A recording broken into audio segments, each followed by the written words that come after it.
Titignan nga natin. Yan. Matigas na siya.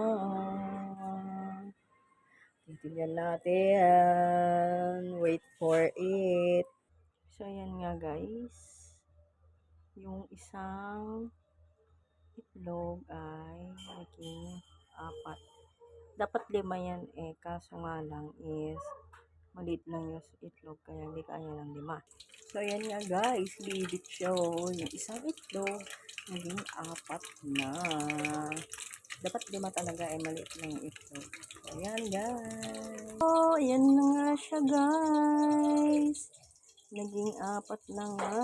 Oh, 5 nga dapat kasi pajulit-julit ako ha. Malit lang talaga kasing itlog na nabili ko. So, yan na nga. Legit guys. Thank you for watching. Don't skip ads.